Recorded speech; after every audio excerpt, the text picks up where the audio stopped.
Welcome you all in our channel Dr. Agriculturist. I am Devendra Chaudhary.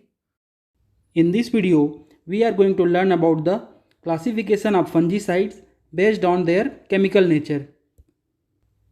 This is for the course Fundamentals of Plant Pathology.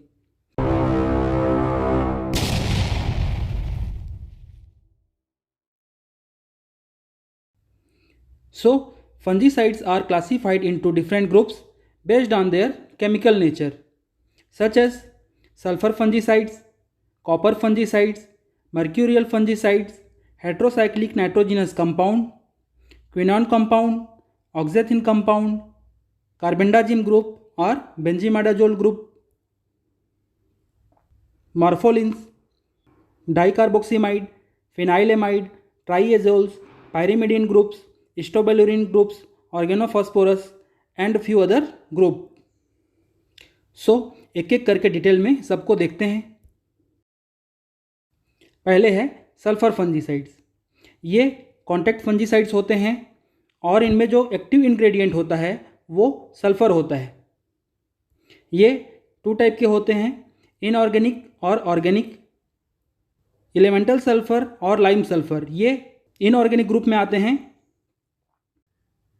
Lime sulphur में sulphur के साथ lime present होता है, लेकिन elemental sulphur में only sulphur present होता है और ये टू टाइप का होता है.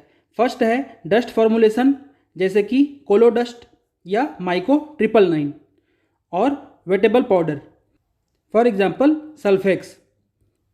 इस फॉर्मुलेशन को प्लांट्स में डस्टिंग करते हैं और वेटेबल फॉर्मुलेशन को पानी के साथ सॉल्यूशन बनाते हैं, उसके बाद हम प्लांट्स में अप्लाई करते हैं. फिर है ऑर्गेनिक सल्फर. ऑर्गेनिक सल्फर में सल्फर के साथ हाइड्रोकार्बन भी प्रेजेंट होता है. यह है इसका एक्टिव इंग्रेडिएंट, जो कि डाइथियोकार्बमिक एसिड है.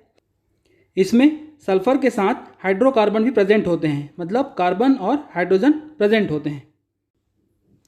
सो कार्बामेट फंजीसाइड्स ऑर्गेनिक सल्फर होते हैं. ये बेसिकली तीन टाइप के होते हैं. बिस डाइथियोकार्बामेट, जैसे कि नाबाम, मेनेब एंड जिनेब. थाइयूरम डाइसल्फाइड, जैसे कि थायरम. और मेटेलिक डाइथियोकार्बामेट, जैसे कि जायरम, फरबाम. सो सबसे ज़्यादा यूज होने वाले कॉन्टैक्ट फंजीसाइड हैं सल्फर फंजीसाइड्स, जैसे कि थायरम. यह है थायरम का स्ट्रक्चर. इसमें दो स्ट्रक्चर होते हैं डाइथियोकार्बमिक एसिड का. और यह है मेनेब. इसमें सल्फर के साथ मैग्नीज भी प्रेजेंट होता है.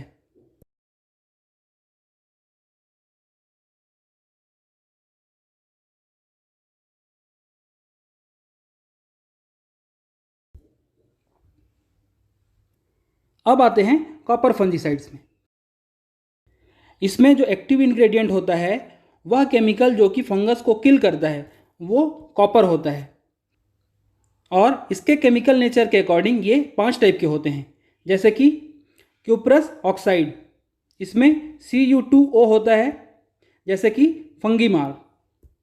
कॉपर ऑक्सीक्लोराइड, ये CuOCl होते हैं, जैसे कि ब्लिटॉक्स 50, ब्लू कॉपर 50. फिर है कॉपर सल्फेट प्रिपरेशन. इसमें CuSO4 होता है, जैसे कि बोडो मिक्सचर. इसमें कॉपर सल्फेट के साथ साथ लाइम भी प्रेजेंट होता है. बोडो पेस्ट, ये बोडो मिक्सचर का कॉन्सेंट्रेटेड फॉर्म होता है. चेस्टनट कंपाउंड, इसमें कॉपर सल्फेट के साथ अमोनियम कार्बोनेट भी प्रेजेंट होता है. फिर है बरगंडी मिक्सचर. इसमें कॉपर सल्फेट के साथ सोडियम कार्बोनेट प्रेजेंट होता है. और कॉपर कार्बोनेट प्रिपरेशन, इसमें CuCO3 प्रेजेंट होता है. इसका एग्जाम्पल है चौबटिया पेस्ट. सो ये कॉपर सल्फेट नहीं है, ये कॉपर कार्बोनेट होगा. इसमें कॉपर कार्बोनेट के साथ रेड लेड होता है और 1 लीटर लिंसीड ऑयल भी प्रेजेंट होता है. फिर आते हैं मर्क्यूरी फंजीसाइड्स. ये भी कॉन्टैक्ट फंजीसाइड्स हैं और ये टू टाइप के होते हैं, ऑर्गेनिक और इनऑर्गेनिक. ऑर्गेनिक में हाइड्रोकार्बन प्रेजेंट होता है, for example ethyl mercury chloride, phenyl mercury acetate. और है इनऑर्गेनिक ग्रुप, जैसे कि मर्क्यूरी क्लोराइड HgCl2। अब आते हैं हेट्रोसाइक्लिक नाइट्रोजिनस कंपाउंड में। ये भी कॉन्टैक्ट फंजीसाइड्स होते हैं, जैसे कि कैप्टान एंड कैप्टाफोल। और ये है इसका केमिकल स्ट्रक्चर। इसमें एक साइक्लिक रिंग प्रेजेंट होता है, लेकिन उसमें कार्बन के अलावा नाइट्रोजन भी प्रेजेंट होता है, इसीलिए इसे हेट्रोसाइक्लिक नाइट्रोजिनस कंपाउंड कहते हैं। इस फंजीसाइड को सबसे पहले किटेंसन नामक साइंटिस्ट ने बनाया था, और इसी फंजीसाइड्स का टेस्ट करते करते उनकी मौत हो गई, इसीलिए कैप्टान को किटेंसन किलर भी कहते हैं। अब आते हैं क्विनोन ग्रुप्स में। ये भी कॉन्टैक्ट फंजीसाइड्स होते हैं, और जिसका यूज़ सीड ट्रीटमेंट के लिए किया जाता था। इसमें इंपॉर्टेंट केमिकल्स हैं, जैसे कि क्लोरेनिल और डाइक्लोन। यह है क्लोरेनिल। इसमें 4 क्लोरीन होते हैं और 2 ऑक्सी ग्रुप होते हैं। और यह है डाइक्लोन। इसमें 2 क्लोरीन होते हैं और 2 ऑक्सी ग्रुप प्रेजेंट होते हैं, लेकिन इसमें 2 साइक्लिक ग्रुप प्रेजेंट होते हैं। अब आते हैं ऑक्जेथिन। ऑक्जेथिन सिस्टेमिक फंजीसाइड्स हैं, और इसे वान चैम्बलिंग और कुल्का ने 1966 में बनाया था, और ये सबसे पहले बनाया गया सिस्टेमिक फंजीसाइड्स है, जिसका यूज़ सीड ट्रीटमेंट में किया जाता था। इसमें 2 इंपॉर्टेंट ग्रुप्स हैं, जैसे कि ऑक्सीकार्बोक्सिन और कार्बोक्सिन। ऑक्सीकार्बोक्सिन को प्लांटावेक्स भी कहते हैं, जिसका यूज़ रस्ट के अगेंस्ट में करते हैं, और कार्बोक्सिन को विटावेक्स भी कहते हैं, और इसका यूज़ स्मट फंगस के अगेंस्ट में किया जाता है।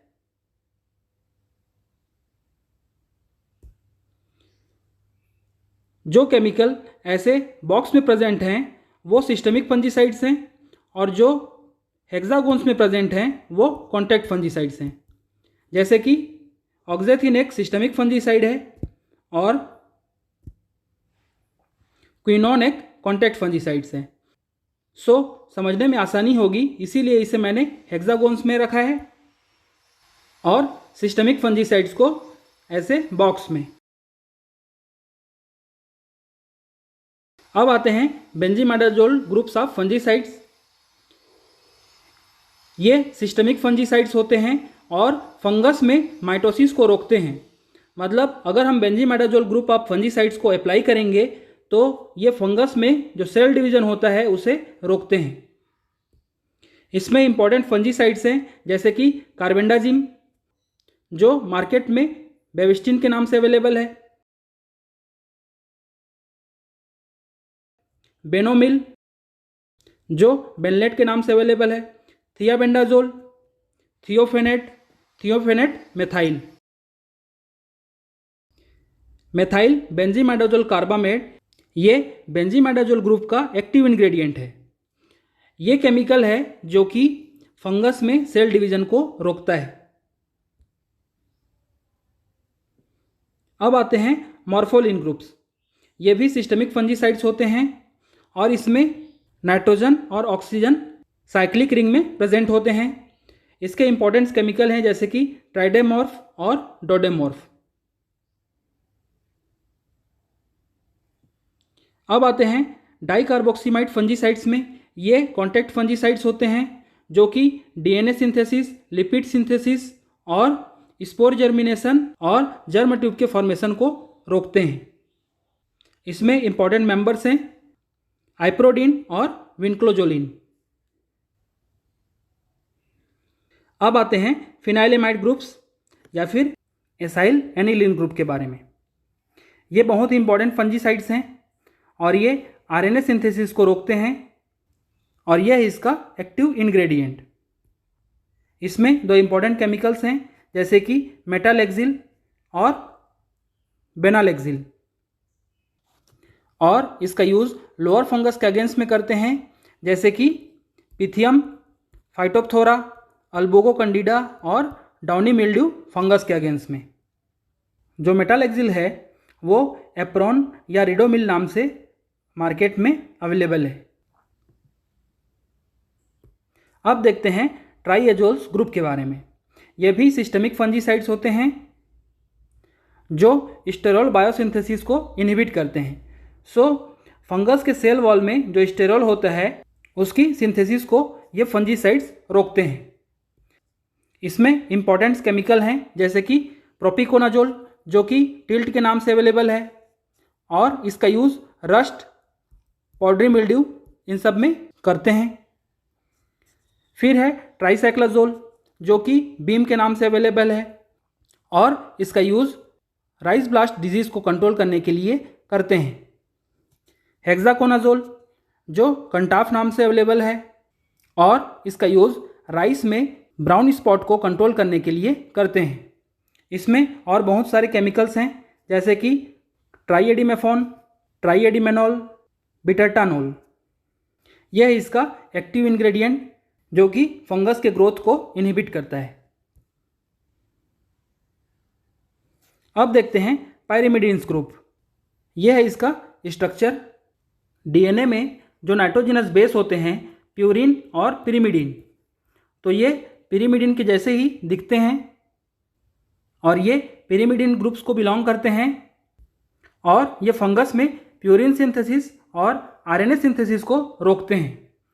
इसमें इंपॉर्टेंट केमिकल हैं जैसे कि इथेरिमोल और डाइमेथेरिमोल। अब देखते हैं स्ट्रोबाइलोरिन ग्रुप्स ऑफ फंजीसाइड्स। इसकी डिस्कवरी 1996 में हुई है और ये नोवल ग्रुप्स ऑफ फंजीसाइड्स को बिलोंग करते हैं। ये भी सिस्टमिक फंजीसाइड्स होते हैं जो माइटोकॉन्ड्रिया में इलेक्ट्रॉन ट्रांसपोर्ट चेन को इनहिबिट करते हैं, जिससे फंगस में एनर्जी नहीं बनती और फिर फंगस मर जाता है। इसमें इंपॉर्टेंट केमिकल हैं जैसे कि क्रिसॉक्सिम मेथाइल और एजॉक्सीट्रोबिन। अब देखते हैं ऑर्गेनोफॉस्फोरस फंजीसाइड्स। ये भी सिस्टमिक फंजीसाइड्स होते हैं और फंगस सेल में फॉस्फोलिपिड की सिंथेसिस और सेल वॉल में काइटिन की सिंथेसिस को रोकते हैं। इसमें इंपॉर्टेंट केमिकल हैं जैसे कि इडिफेनफॉस, आइप्रोबेनफॉस। यह है इसका एक्टिव इंग्रेडिएंट। इसमें फास्फोरस के साथ हाइड्रोकार्बन भी प्रेजेंट होते हैं। सो इतना था फंजीसाइड्स के केमिकल नेचर के बारे में। अगले वीडियो में हम डिस्कस करेंगे classification of fungicides based on their site of action. उसमें हम डिस्कस करेंगे कि कौन सा फंजीसाइड्स फंगस के किस पार्ट्स को अफेक्ट करता है या फंगस के कौन से मेटाबॉलिज्म को अफेक्ट करता है, और फंजीसाइड्स का यूज़ हम किस पैथोजन के अगेंस्ट में करते हैं ये भी देखेंगे। Please watch more videos from our channel. You can download lecture PDF from our Telegram channel. Don't forget to subscribe Dr. Agriculturist and hit the notification bell. Follow our Facebook page Kheti Ki Jankari. Thanks for watching the video till end. We will meet again in next video.